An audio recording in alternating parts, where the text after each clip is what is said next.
Okay, so since may errands si Mary, hindi muna siya makapag-unbox. Ako daw muna since, well, she's kind of busy. Wait, bakit na siya? Hey guys, it's your Tagal Mary and welcome back to my channel. Yes guys, nakikita niyo naman, diba? We have here the OnePlus Nord. Actually guys, medyo na-late na tayo sa video. Parang tumira na yung Nord ko sa LBC. Pero okay lang yan.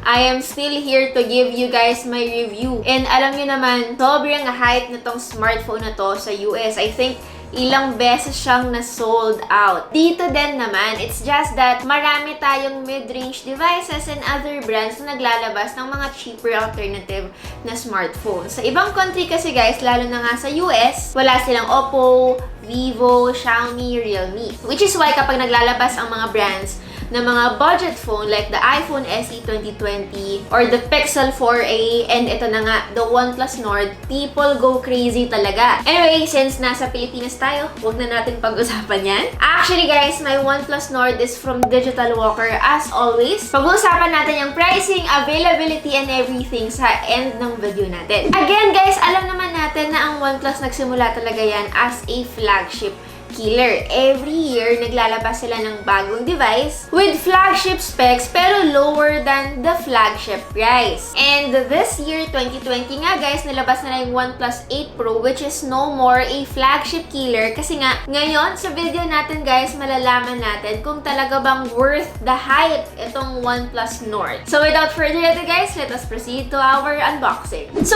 this is how the box of the OnePlus Nord. Actually guys, isa to sa pinakamagandang box na nakita ko sa mga mid-range devices. It looks really good. Pang flagship talaga actually. May mga nakakita nga akong flagship devices na pang mid-range yung box. Syempre, you are paying a lot of money. Sana man lang even yung packaging maganda, diba? Meron siyang blue detailing here, OnePlus logo dito, and of course, the Nord. Diba? Naka-emboss yan. So, again, in terms of packaging, hindi kayo talo. So, pagbukas natin ng phone, guys, aangat nyo lang to.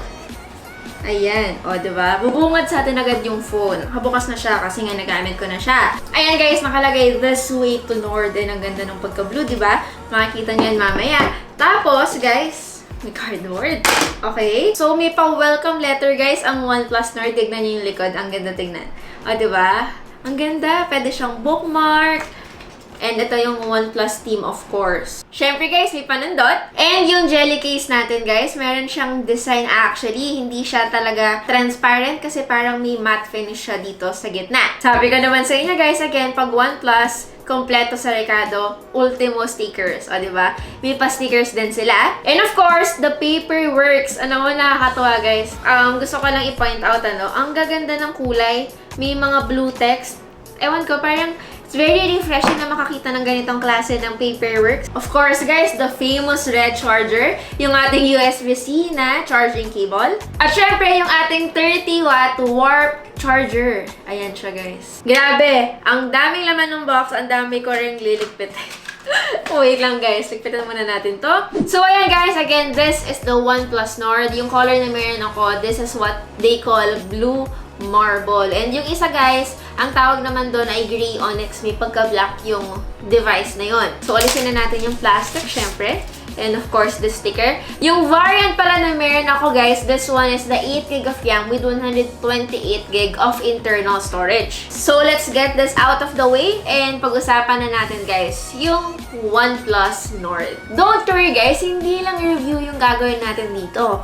Kung hindi, i-compare ko rin siya ng pahapyaw doon sa Samsung Galaxy A71. Actually, very comparable sila, not just in specs, but also with price. So ayan. Syempre, pag-usapan natin, unahin na natin yung design. I got it again in blue marble. Kita nyo naman guys, angat na angat yung kulay niya. It's very attractive. It's a powdery blue kind of color. Tapos alam nyo yun, it's really refreshing guys to see this kind of color. Kasi alam nyo naman guys, recently panay gradient design or kaya naman solid colors lang tapos matte. Tapos meron tayong ganito with OnePlus Nord. Nakakatuwa talaga. Actually guys, ang request ko lang kay OnePlus, since alam nyo yun, nasimulan naman nila with this kind of color. Sana next year, in case lang na maglalabas sila ulit, more colors like of course pink, may yellow. Now, anong material yung ginamit? Actually guys, yung back, even the front ha, it's made of Corning Gorilla Glass.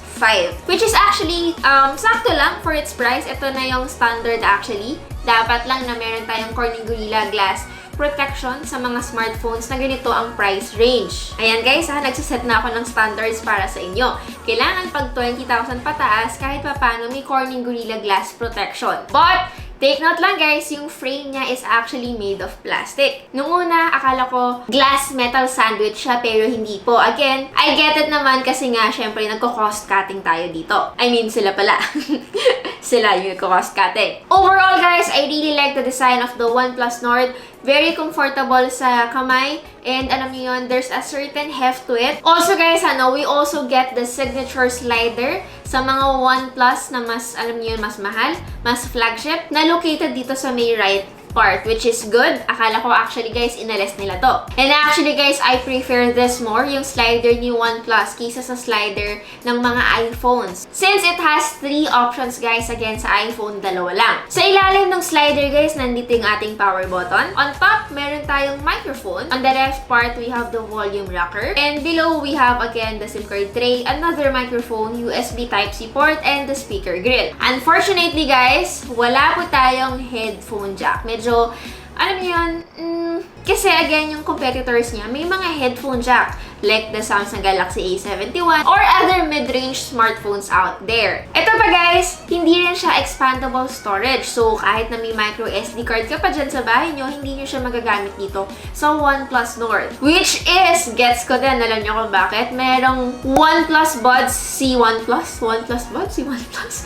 Yes guys, kasabay kasi ng Nord, may nilabas din silang wireless, truly wireless earphones. And alam nyo naman guys, not just OnePlus, every company yan, kapag may nilalabas ng wireless earphones, they tend to remove talaga the 3.5mm audio port. But let's all move on guys, dahil kahit pa paano naman, marami ng cheaper alternative ng mga wireless earphones. Actually, meron din yan sa Digital Walker. Now, let's talk about the display. Actually guys, may bago dito pero mamaya na yun, sabihin ko muna sa inyo guys kung ano bang meron dito sa OnePlus Nord. So yes, meron tayong 6.44 inches Fluid AMOLED display, Full HD Plus with 90Hz screen refresh rate. And yes, guys, that is quite a combo. Perfect ang Full HD Plus AMOLED display at 90Hz screen refresh rate. It is something na also dapat part ng standards nyo whenever you are buying smartphones that is 20,000 pesos pataas. Which is something na yung ibang competitors ni OnePlus Nord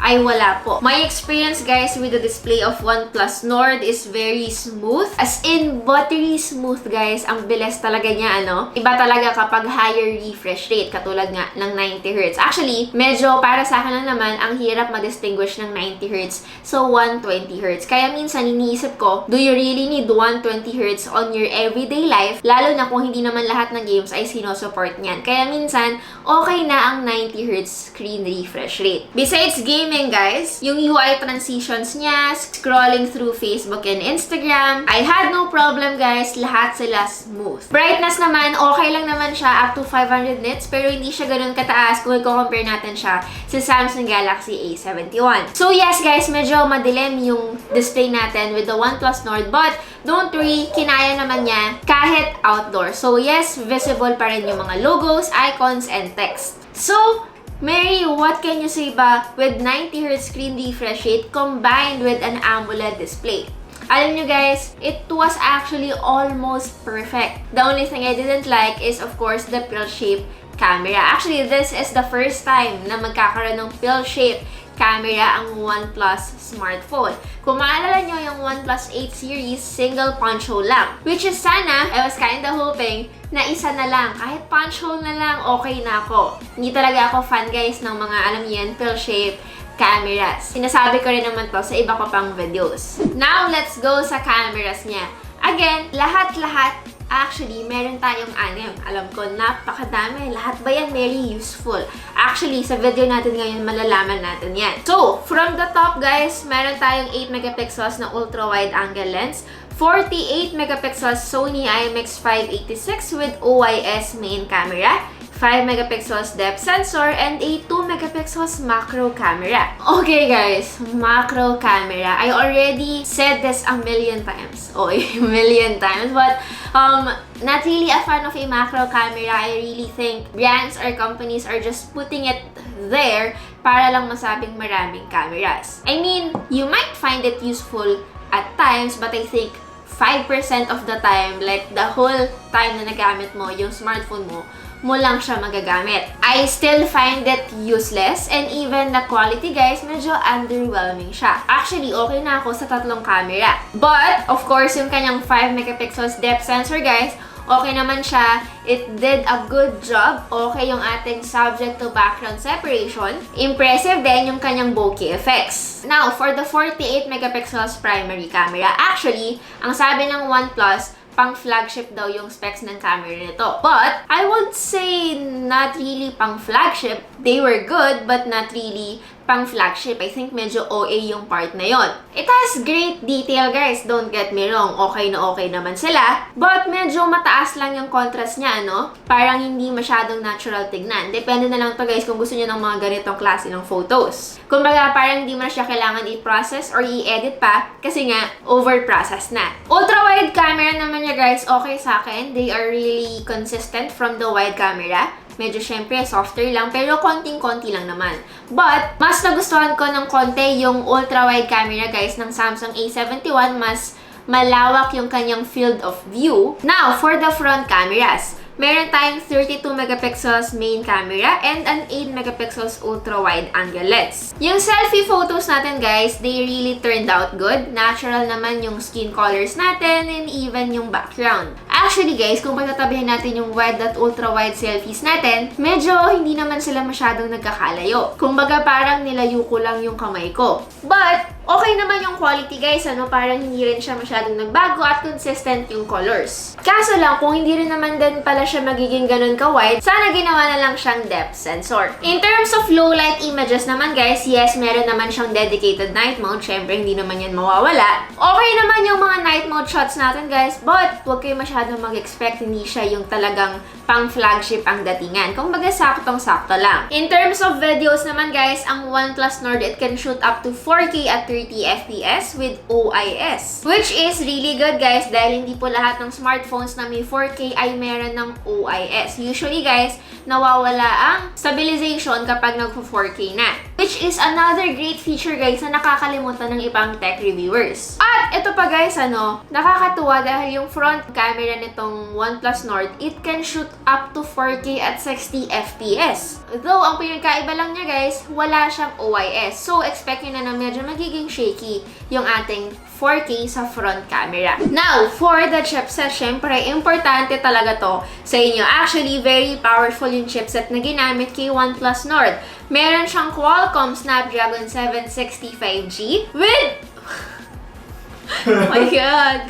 With UFS 2.1 storage. Which is, kung iisipin nyo, guys, ano, yung Snapdragon 765G, it is also the same chipset na ginamit kay Vivo X50 Pro, yung bagong flagship nila. And that phone cost almost 40,000 pesos. Nakita nyo yung difference, guys, halos kalahati. I mean, you are not just paying for the chipset, of course, para doon sa Vivo. Syempre, marami pa siyang ibang great features, kaya siya naging ganon kamahal. But, if you are not into the gimbal system, OnePlus Nord is very pocket-friendly. Alam niyo, nagulat ako na same chipset sila actually. So yes, guys, OnePlus Nord can game. Gaming-wise, guys, wala akong naging problema sa smartphone na to. It was smooth. Wala naman ako masyadong na-experience na frame drop so far sa time na nire-review ko itong smartphone na to. Well, syempre, hindi naman natin makakompare yung chipset na to na around 300,000 yung naging results sa Antutu at i-compare natin sa OnePlus 8 series na around 500,000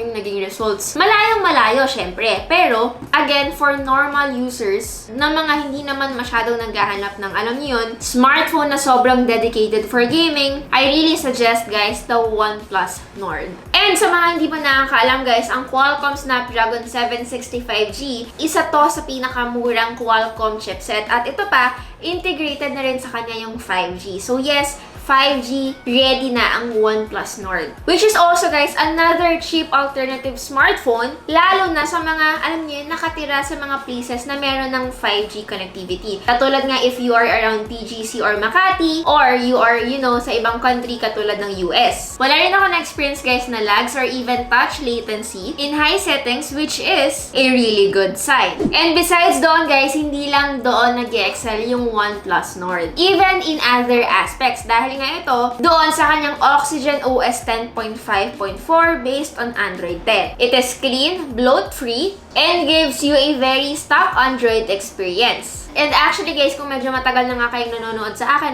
isa sa pinaka-paborito kong UI yung Oxygen OS. It also has an optical in-display fingerprint sensor. And also guys, kung matagal na kayong gumagamit ng OnePlus, alam niyo to dapat na ang OnePlus isa to sa may pinakamabilis na optical fingerprint scanner. Which is, ganun pa rin naman guys, it was consistent from OnePlus 8 Pro to the OnePlus Nord. Lastly guys, for the battery capacity, ang OnePlus Nord meron siyang 4,115 mAh capacity with 30-watt warp charge 30T. In terms of battery life guys, it depends kung ang ginagamit nyo ay 60Hz at 90Hz. But don't worry guys, I was able to test it naman. Yes guys, iba-iba po yan. Depende kung paano kayo gumamit, especially in terms of its display. For the 60Hz refresh rate guys, actually may natira pa akong battery life at nagamit ko pa siya for the next day. For the 90Hz screen refresh rate naman guys, it actually lasted me around 10 hours. This is me guys nakapag sobrang social media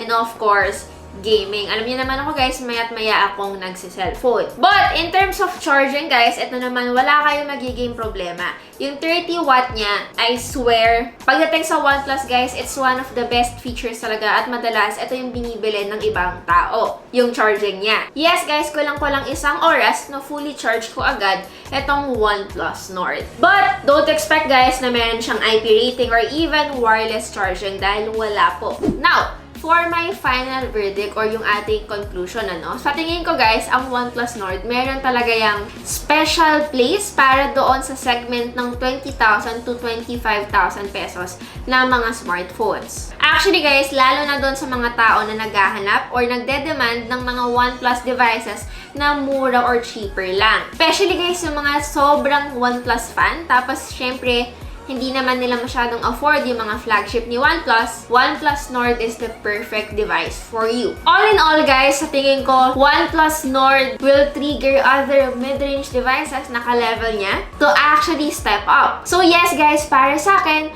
worth it ang hype ng OnePlus Nord, hindi lang sa ibang bansa, kung hindi dito. Actually guys, itong OnePlus Nord, it is available sa official website ng Digital Walker, which is the home office website. Ngayon naman, kung gusto niyo sa physical store, actually, available na siya right now. Pwede na kayong bumili. Hindi niyo na kailangan mag-pre-order pa sa mga mall branches nila. And one variant lang ang available guys, and that is the 8GB of RAM with 128GB of internal storage. Also available in Onyx Gray for 21,990 pesos. Yes guys, the OnePlus Nord is only 21,990 pesos. Pag sinabi kong value for money at around 20,000 pesos ang usapan, OnePlus Nord ang talagang maisasuggest ko sa inyo. Anyway, that is it for today's video guys. Maraming salamat po. Again, it's your Tagal Mary and see you on my next video. Bye!